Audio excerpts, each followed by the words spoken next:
Xianga put on the helmet. Right after that, the instrument scanned his eye membrane and started to automatically lock on it. The moment he pressed the switch, a steel needle pierced straight into his eye. Xianga's memories began to be copied onto the computer. During the process, the pain was unbearable for Xianga. However, in order to achieve eternal life, Xianga had no choice but to persevere. After all the memories were successfully copied, Xianga stood in front of the computer and started to operate it. The memories were successfully implanted into the robot's brain. As soon as the robot was successfully awakened, Xianga immediately stopped his work at hand and handed the data to his boss. Once the boss got the technology of eternal life, he immediately went back on his word and planned to get rid of Xianga's family. Unexpectedly, Xianga had made preparations long before. A robot with self-awareness suddenly burst in. With just a casual flick, it threw the security guard hundreds of meters away. Sangbio was so scared when he saw this. Then the robot started to launch an attack, and Xianga also took the opportunity to lead his family to flee from there. But just as they were about to leave, Xianga went back to the laboratory without hesitation. It turned out that in 2025, humans had developed cloning technology.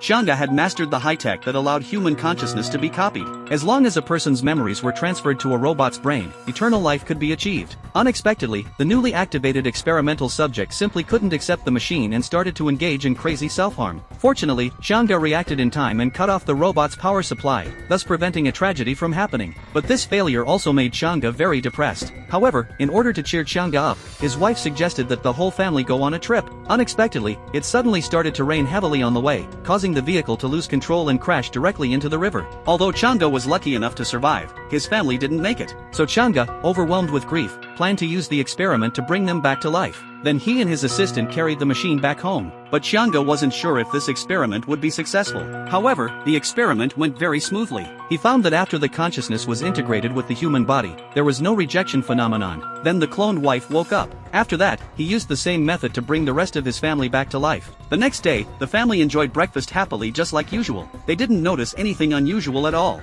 Then the superior, along with his subordinates, broke into his home. Only then did Xianga realize that all of this was a trick set up by his superior. The purpose was to make him complete the cloning technology ahead of time. Seeing his family being kidnapped by Sangbiao, Xianga found an opportunity and knocked him unconscious with one move. Then he was about to lead his family to leave. Unexpectedly, as soon as they walked out of the door, they were blocked by Sangbiao's subordinates. At this moment, Xianga realized that it was his assistant who had betrayed him. However, traitors never end well. The next second, Sangbiao sent him to meet his maker. So, in a panic, Xianga had no choice but to hand over the data, and that's how the scene at the beginning happened. After that, Xianga stopped the robot's attacking behavior. However, at this time, Sangbiao was on the verge of death. Helplessly, Xianga had to clone him into a robot as well, so that their technology wouldn't be exposed. After going through many hardships, Xianga took his family to a mysterious island and they lived a carefree and happy life ever since.